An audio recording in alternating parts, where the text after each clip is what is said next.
Yo, we back at the Midnight Hour radio show. That was the Fifth Dimension last night. Marilyn McCoo and Billy Davis Jr., it's our pleasure to have you on the Midnight Hour radio show. Woo! Welcome. Well, I'm trying to tell you something. What's up? Billy Davis? Legendary. Marilyn McCoo, how y'all doing tonight? Hello, how are you all? What's happening? Goodness. We saw he done turned into a butter in 5 I'm a seconds. fan. You know what I'm saying? like he carrying the flowers around or something from the 70s. Oh, my God. Y'all done did so much in the music business between the two of y'all, Billy Davis and Marilyn McCoo on the Midnight Hour radio show. Just wherever y'all want to start at, y'all have done so much. Tell us about the Fifth Dimensions. How did that get started?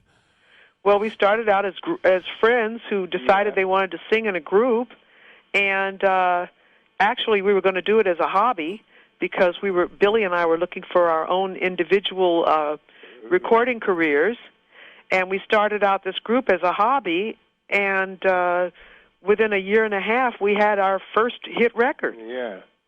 Now, I heard a funny story about Frank Sinatra from a gentleman I know today. He said that Frank Sinatra sent a limo for y'all at the airport in Vegas. And when y'all was opening up for him in Vegas, the Fifth Dimension, and that in that particular limo it stopped at no stoplights. It was like an express limo. Y'all remember that? No. I tell you that story, but we don't remember that one at all. But I tell you one thing, we did open up for him at Caesar's Palace. I mean, we were playing Nero's Nook at Caesar's in the lounge, and he came in and saw us, and right away he wanted us to come and work with him in the main room. In the main room, yeah. Wow. That part of the story is true. Yeah. Okay. I don't know about that other part. Right, that must have been amazing right there working with Frank Sinatra. Oh, it was. Yeah, It was. It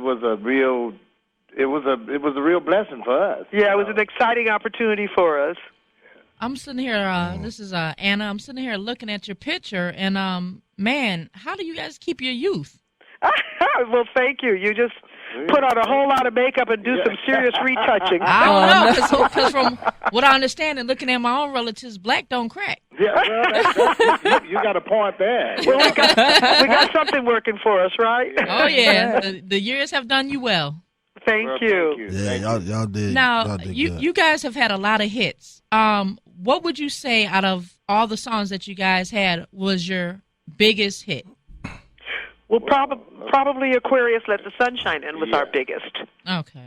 Yeah. I'm quite sure that I would say that was the biggest one. We had a number of million-selling records: Aquarius, Let the Sun Shine In, Up and Away, Wedding Bell Blues, One Less Bell to Answer. One Less Bell to Answer, and then of course Billy and I had our duet hit, You Don't Have to Be a Star to Be in My Show. Oh yeah, we know that one well. That right there, I remember that. Man, that was huge. Now that was huge. I was actually in here a little earlier, horribly singing it. I'm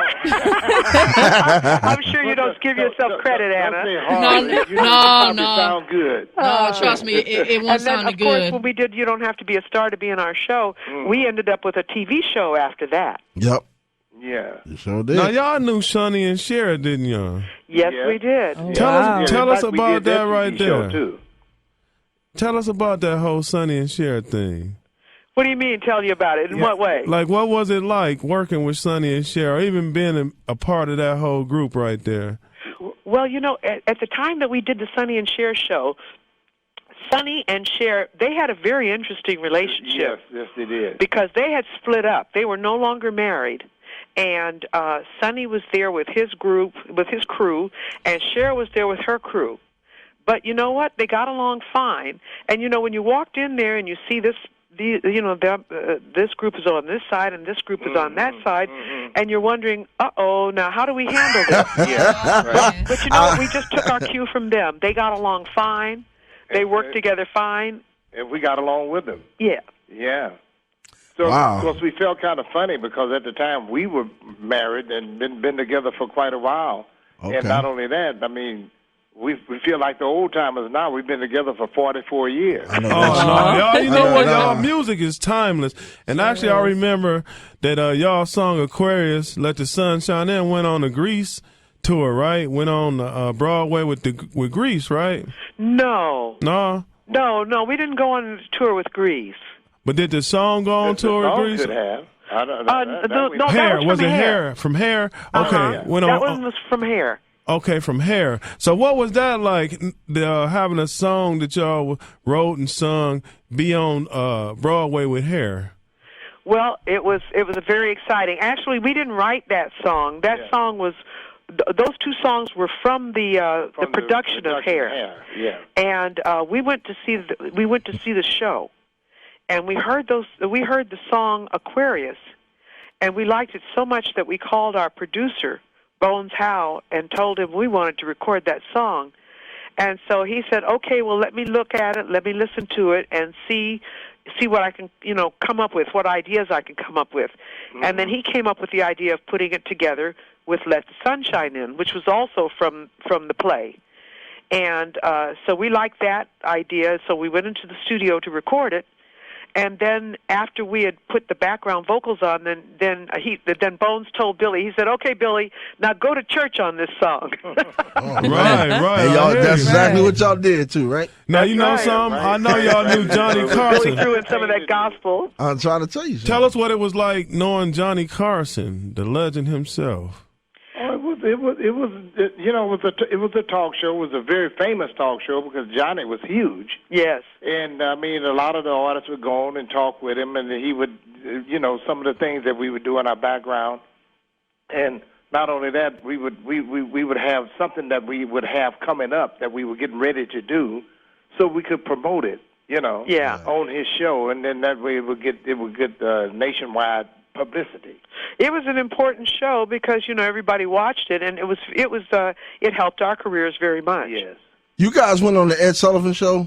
Many no, times. Yes, Right, many yeah. times. As a matter of fact, Ed Sullivan celebrated the 5th anniversary of the Fifth Dimension Yes. by having us perform Wedding Bell Blues or Marry Me Bill Right. on the show, and that was one of the times that we were on there. It was a lot of fun. That was Okay, a real but highlight, too. okay, well, let me ask you this about Solid Gold. Remember Solid Gold? I know y'all remember Solid Man, Gold because yes. it was y'all show, right?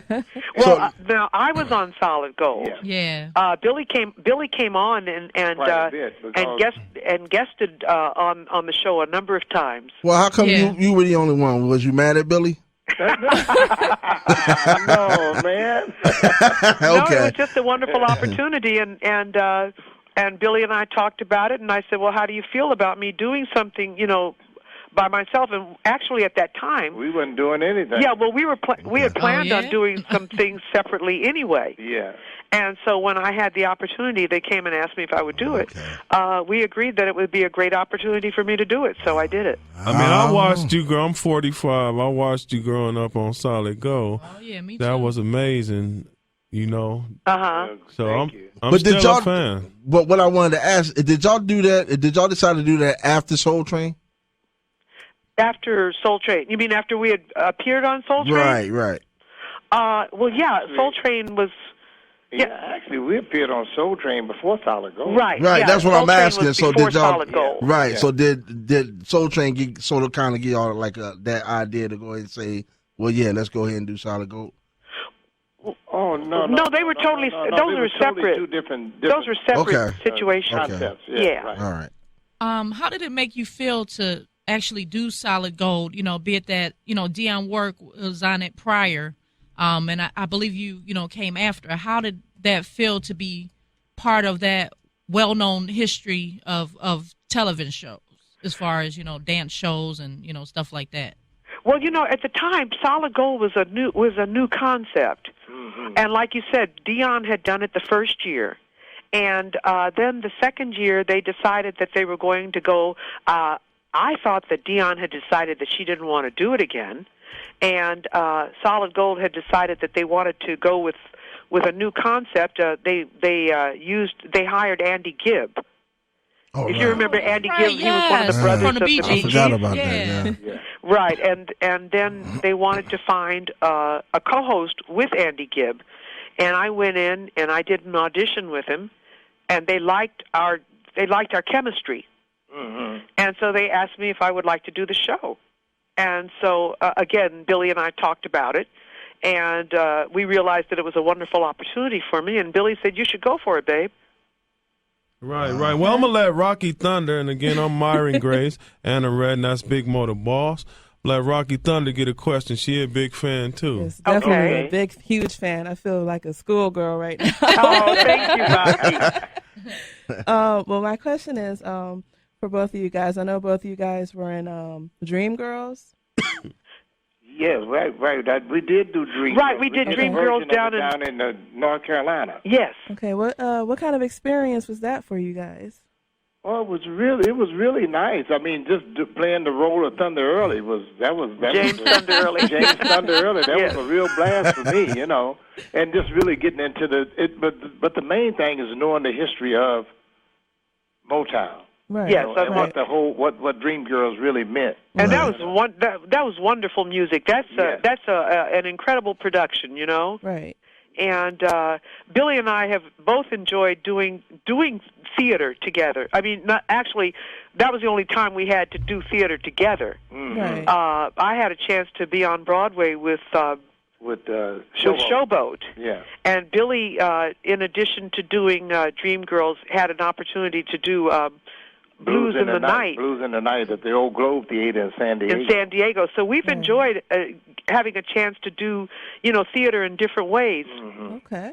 We also did a theater piece. Actually, it was a special musical piece. It was the year that of Duke Ellington's centennial celebration, the centennial of his birthday.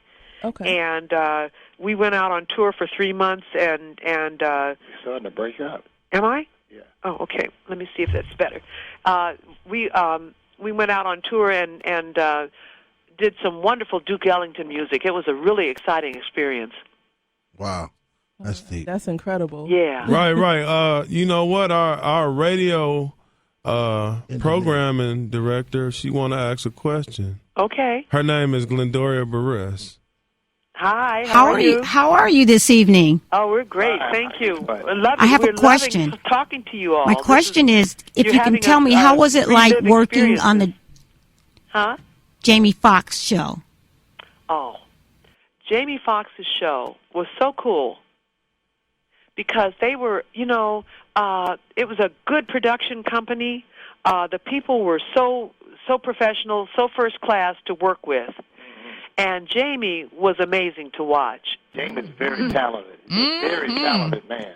Yes, and we watched him create on the spot, writing songs right there on the spot. Wow, that's deep. You know, I had a lot of people ask me, say, Billy, why were you so mean to Jamie? I said, well, I wasn't really mean to I said, I was playing a part. Yeah, you got to play your That's part, right. play your Well- You got to position. play your part. I didn't know I was playing it that well. I didn't want the people to hate me, you know. Right. Let me ask y'all something about your marriage. Okay. Uh-oh. What's your secret? Yes, What, please you tell mean, us. I mean, because with the today with everybody getting married today and breaking up tomorrow, is that's crazy. You guys don't even think of it, don't even look at nothing like that. So apparently, and you guys will just sound like y'all still in love freshly. So Big Mo the that's a boss beautiful want to know thing. wants to know what secret. I mean, what do y'all do to keep it right, to keep it going, to keep it true, and all those good things in between? Well, one thing we always talk about is our friendship. We were friends before we fell in love. I know that's right. And I know that's that right. was very important. That's And then what it Billy is. and I also have a very strong faith, and we look at our relationship as a covenant, Okay. so that it's not just saying, well, I dig you and let's get married. It's when you make that decision, you made a promise to stay together. Yeah. And we take that very seriously. So it's not like a fad, like a dance coming in or a new album just dropped, The Cabbage and then Patch. it goes out because he want to hear a new album now. So it's not a fad. No. Like, That seems to be what a lot of the people do today. But Right. no, that never was a concept for us. Right. So tell us, Marilyn. We love each other. We love our friendship. He cut out. I think that Billy Davis cut out. Yeah, he okay. was breaking Maybe up. you might want to come in here. I think something's wrong with your phone. Okay. Yeah. Tell us. We're in a hotel, Is that and right? we were on 2 extensions, and we thought this was going to be really good, but we're having a little problem with your sound, baby. Why don't you come on in here? Oh, that's okay. We Still appreciate calls you him being baby. here. Yeah, we can still hear you. Man. We can still hear you, no problem. Okay, well, he's going to come in here. Why don't you Okay. put that in there, baby, and come on in here? Okay. And then we'll both talk to you on this one phone. Okay. And just hand it back and forth. This is unfortunate that the phone didn't work out. Right. No, that's okay. We got about 8 minutes left, but what we want to know from Billy Davis Jr. and Marilyn McCoo is what y'all might be doing now musically, and what would you like to say to all the fans over the years that supported your career? Well, Actually, you want to know what we're doing musically? Right. Well, just to tell you the truth, you know, all of the artists nowadays are basically in the record business. Most of us who've been in the business for so long have to start our own companies, and which is okay because it keeps us sharp, you know. But one of the great things about it is that we just finished doing a live CD, and we're excited about it, and as soon as we get it out, we're going to make sure that we send you guys a few copies. Oh, All man. right. Yeah, Yeah. absolutely. We love that. It's the name of it is Marilyn McCoo and Billy Davis Jr. Live. Man. that's real As creative. it should be. We just thought that we would just say it that one way. You know, it's Marilyn McCoo and Billy Davis Jr. live, and we're singing, some of our hits, and then we've got some other music that we're really excited about. Some songs that fans that have followed us for years have said, "Why didn't you guys record that and put that out?" Yeah. So we've got some of those songs on there, and then Billy's singing some blues on there, and I'm singing a jazz number, and it's just we're really excited That's about cool. this because That's it gives what's people a chance to see some of the other musical directions that we like to go in. Right. I'm excited. I can't wait to listen to it. I know, that's right. Hey.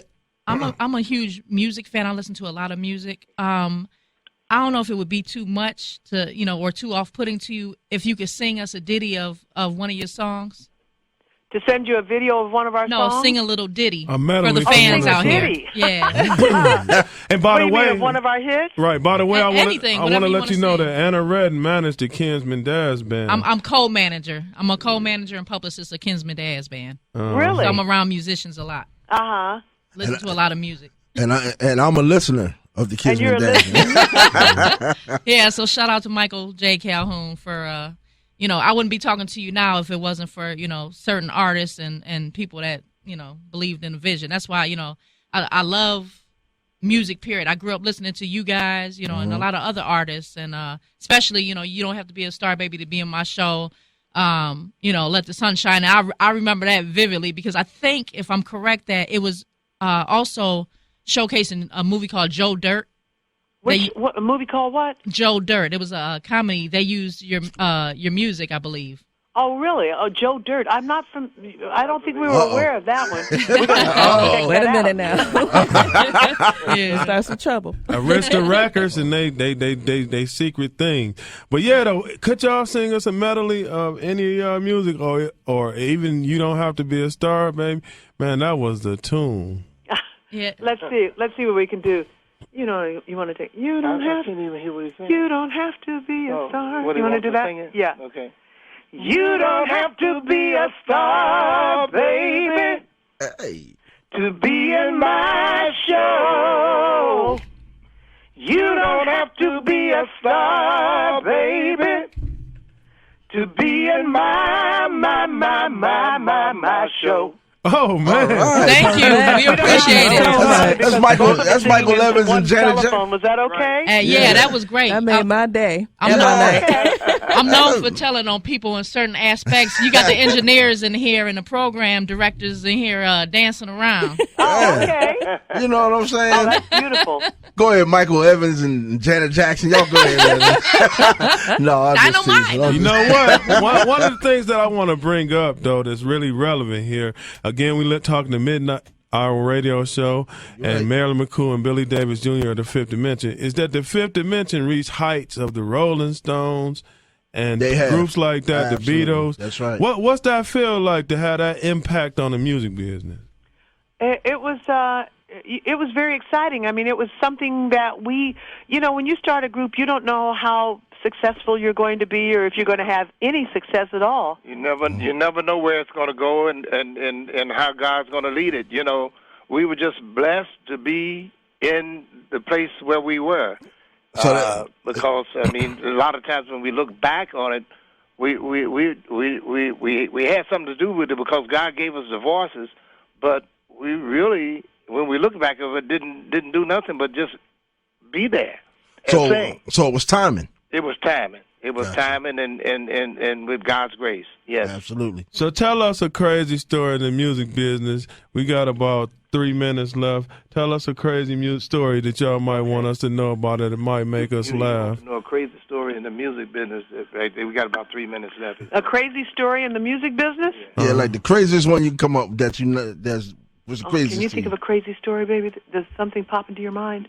No, the only thing I can think about is how we found Aquarius, how we found Aquarius and let the sun shine in. Right. We went to see Hair. We were working at the Royal Box at New York at the Americana Hotel, and we wanted to go see Hair in the worst way, and they didn't have any tickets left. So I was out shopping one day, before I came in, I lost my wallet in a cab. And what happened is I got upstairs and I told Marilyn, I said, "Baby, I lost my wallet." And a guy gets in the cab and finds it, and he calls me over at the hotel. And he's gone through the wallet and found out we were working there. He called the union, and he called me. He said, "Well, is this Billy Davis Jr.?" I said, "Yes." He said, "Well, I got your wallet." I said, "Where are you?" Make a long story short, I went over to his house and offered him some money, but he didn't want to take it.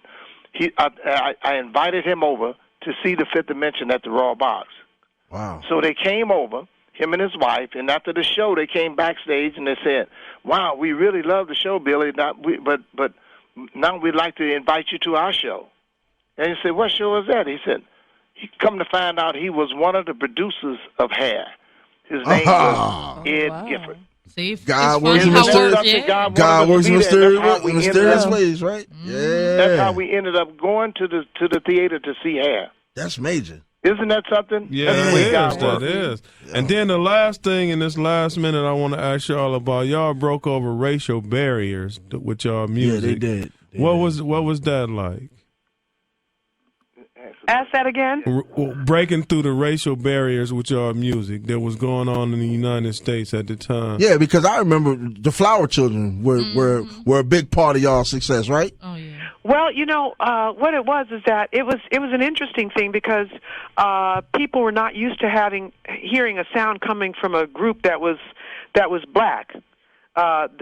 Singing pop music like we were, and so we ran into obstacles not only with the pop stations. We ran into some problems with the R&B stations too, because some groups, some people said that we weren't black enough, and people said we weren't black enough, and the pop stations, the white stations, didn't want to play us because you were we too were black and didn't sound like it.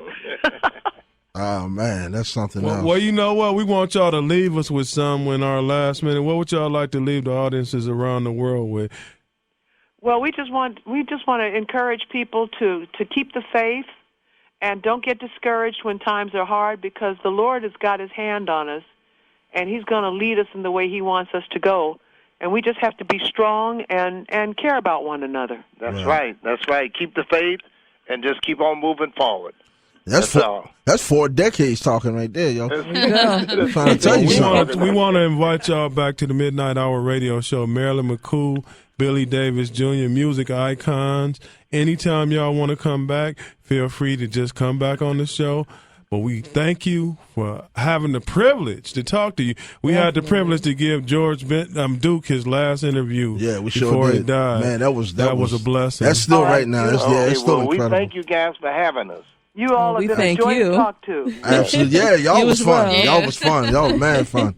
Y'all have a blessed and prosperous evening. And come back. Okay. Please. Don't forget about us. That's right. All right. Okay. God bless you all. All right. bless Thank you. you. Take care. now. Bye-bye. Bye-bye. How about that? What they know about that? How about That that? was incredible, really. Man, I'm in awe. yeah. Yeah, that was incredible.